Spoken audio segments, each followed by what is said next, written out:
Good evening, people of St. Elizabeth. Father Daniel here. A blessed Wednesday to you as we enter the season of Pentecost. I hope that you and yours are safe and well, and that your home is a place of refuge and prayer during a turbulent time. We have a lot to cover tonight, so I'll get straight into it. I've got four things for us. One is I want to talk about the results of the congregational survey that went out. Two, I want to talk specifically about some of the data that we're seeing in regards to the pandemic and what that means for St. Liz. Three, I want to update you on a couple things that your leadership is working on. And then four, I just want to give you an update about Lucy and me and all that's going on with us just as a household. So first, the congregational survey. Thank you to everyone who completed one of those. We had a good bit of response. We had 64 households respond. Remember, we asked for one response per household. And a couple of highlights there. One of the things that was clear from the survey was that the majority of folks are not comfortable returning to worship on June 7th. Now, again, the purpose of that question is to get a sense of the emotional temperature of the congregation. That there wasn't a vote about whether or not we're going to get back together for worship. But 60% of the respondents said no, that they would not be. 40% said that they would. They would be comfortable getting back together for worship on our physical church site on June 7th. Now, of the folks, of the 40% or so who said that they would be comfortable, that represents about 25 households. And that number of households represented about 47, 48 people. So part of what Wanda and I will be doing over the next couple of weeks is doing some math problems, frankly, and using that as a rough estimate just to see how many households we can responsibly get in our worship space at one time. Reminders, we'll have to have social distance protocols, that kinds of things. And so she and I will be working on that to see how many people we can responsibly get in there. It may be that when we do get back together, we just have one service and that covers what we need, or it may be that we have to have multiple. We don't know. Thank y'all for your responses. Another thing that was clear from the survey results is that folks are doing their best to be responsible. And a lot of folks, even if they were ready to come back to church, they understand. They say, hey, we know this is a hard time. Y'all, i.e. me and the BC, we're making the best decisions that we can, and folks were grateful for that. And frankly, I was grateful to hear it. Not getting to see everybody and having to make decisions that are hard and not happy ones. I continue to be grateful for y'all's goodwill and your love and grace for each other and for me as we continue to navigate this. Another thing that came back from some of the open-ended questions in the survey was that folks are not entirely clear what getting back together for worship will look like with the necessary protocols and guidelines. That's very reasonable. One of the things that I have been reminded of constantly is that we're in uncharted territory, and so we don't know what it would look and feel like once we do sort of get all back together. I would remind you that the diocese has issued some extensive guidelines regarding the protocols that would be necessary when we do worship again on our physical church site. And you can learn a lot about what worship on a Sunday morning would feel like from those protocols. They've gone out in a couple different newsletters as a link. They're available on the diocesan website under the resources tab, I believe. And I will send them out again in the newsletter this week. What I mean by that is folks were asking, well, I don't know how we would do coffee hour. We won't be doing coffee hour. That's made clear in the guidelines. Will we be wearing masks? Yes, we will have to wear masks. That's also in the guidelines. So I would commend that to you. Another thing that was clear from the survey is that there's a couple different online tricks that we're not trying right now that I think we could. One of them is Zoom gatherings, Zoom groups. A lot of y'all are doing that for work. Zoom, if you're not familiar with it, it's an online kind of platform that lets you do a video conference call with 8 or 10 people at a time. I know the choir has done that with each other to goof off a little bit. Some of the life groups have done that. By all means, please feel free, get on the Facebook page and just say, hey, is anybody doing a Zoom thing? We would love to do that. There's folks are sort of mostly organizing themselves, but I would commend that to you. That's how the Bishops Committee and I meet when we meet right now is via Zoom. It may be that there are some more creative and regular ways that we as a church can help make stuff like that more available. And I'm gonna try to explore some of that. So that's a little bit about the survey. Thank y'all again for your responses. Um, the next thing that I want to talk about is the pandemic in particular. And I'll just go ahead and let you know that the news is not good. The numbers are not good for Hays County. There are three data points in particular that I want to walk us through that have helped me make our decision, and the bishops committee concurs. We're not worshiping on site this Sunday. And to be perfectly honest, it looks unlikely that June is going to be doable at all. There are three data points that are helping me, that I'm paying attention to, that are making that decision. And I'll go through one at a time. I'll say it, and then I'll also put some stuff up on the screen. The first data point is the number of new cases that we're seeing by day. So just just over a 24-hour period, the number of new cases, not the number of total cases or active ones, but new ones that have been added. The short version is that the 5 highest days of the pandemic so far have all occurred in the past week. The 5 highest days of the pandemic so far for single day increases, 5 of them have happened in the past 7 days. That's discouraging. It just is. To get a little bit better sense of what I mean, I'll put some slides up on the screen that just have text that you can pause if you like.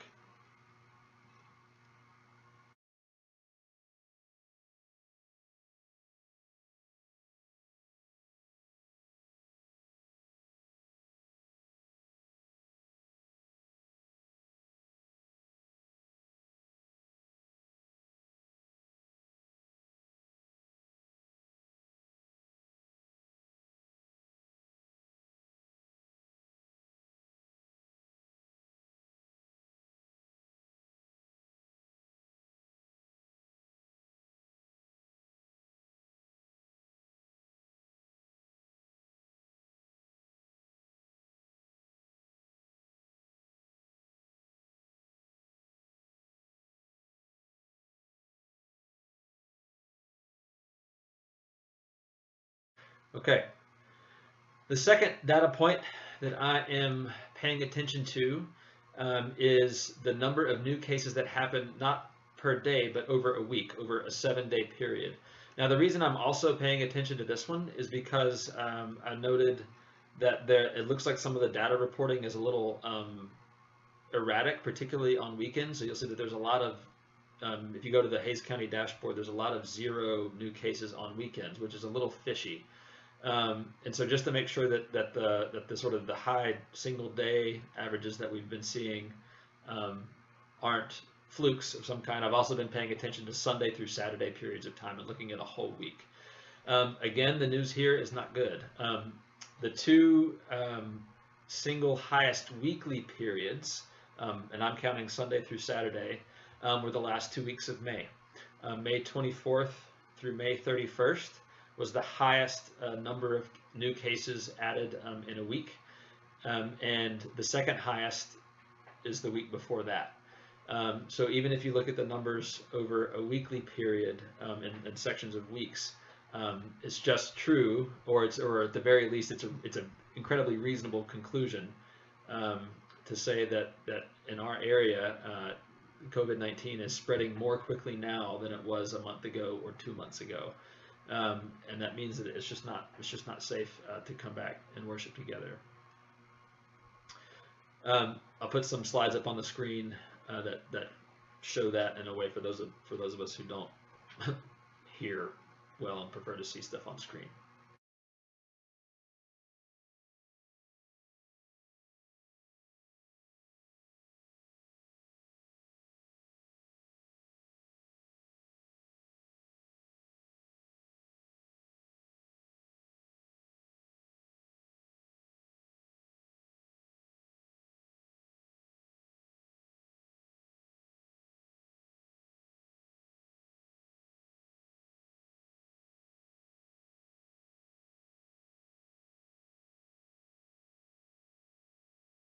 Okay.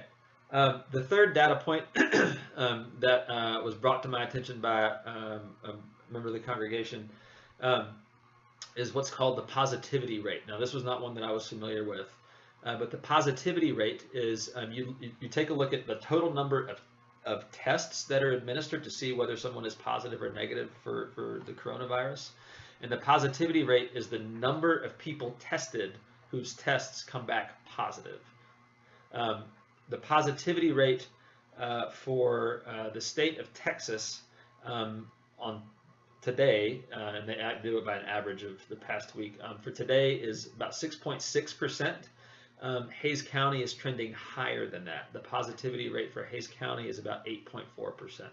So average for the state of Texas is about 6.6% of the tests administered come back positive, and that is higher for us in Hays County. So that's a third data point that suggests that at least for the pandemic broadly, things are moving a little bit more rapidly in Hays County than they are elsewhere.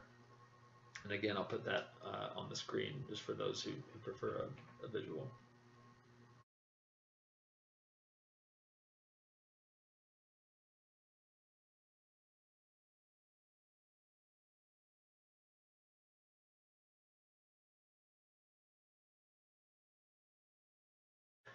Okay, so that's the data that I'm looking at. One of the things I want you to know is that I'm not a trained scientist. As you can imagine, we don't do a lot of analyzing scientific data in seminary or in the literature department where I spent most of my time in college.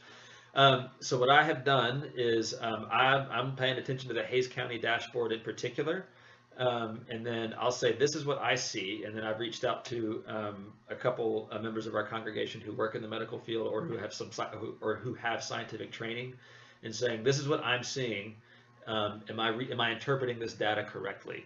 I did that with the first two data points that I just walked through, and then both the folks that I reached out to who have some training, and they said, yeah, those are reasonable conclusions. And then they actually brought to my attention the positivity rate thing.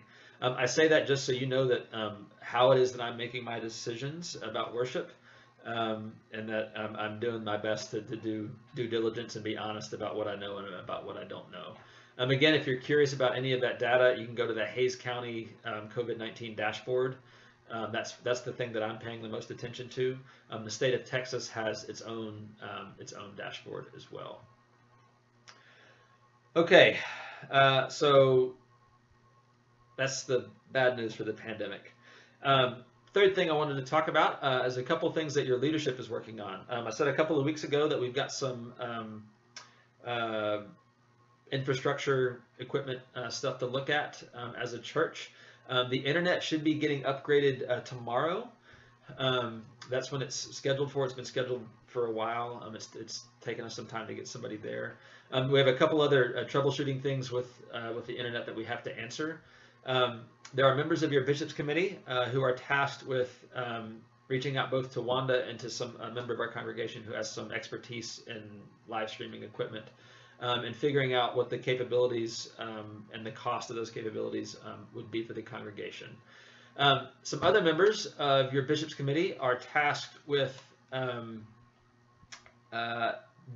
dreaming up how we might do St. Liz Kids and continue to offer some programming for younger folks during this time of being dispersed, and particularly when a lot of summer camps and things are not happening the way they normally would. I continue to be grateful to Anna Jensen for her energy and creativity, and to her videographer partner in crime, Dave Jensen, for recording stuff. But want y'all to know that there's a task force in the bishops committee whose job it is to put together a proposal and see what we can do for our younger members through the summer, what that might look like. Another task force in your bishops committee is keeping an eye on our finances. We did a good bit of work early on to see where we are and where we were, and things are fine. They weren't great, but they were fine. The diocese has gratefully reached out to congregations and across the board. I can't remember if it was April or May, but the diocese forgave apportionment payments. Now, what an apportionment is is just as there are households who contribute financially to St. Liz, each congregation like St. Liz contributes a portion of their income to the diocese, and that covers diocesan staff salaries, diocesan ministry, some world mission stuff, and things like that. When the pandemic started, the diocese reached out to all the congregations and just across the board, I think it was for the month of May, just forgave apportionment payments across the board. They've reached out again and said that individual congregations may reach out to the diocese for the forgiveness of additional months apportionment payments. There's all that's to say that there's a group on the bishop's committee who are tasked with investigating that and seeing if that's the best move for St. Liz, and making sure that we continue to stay financially healthy. I'm grateful for their leadership, and I'm grateful for the gift of relying on them, and we're in good hands. We got a good team together. Every time I talk to folks, people are still checking in with people. They're offering, hey, what can I do? Do you need any help? St. Liz is continuing to be St. Liz. We're continuing to be flexible, to be loving, and to trust each other and the Lord as we navigate what are uncharted territories for all of us.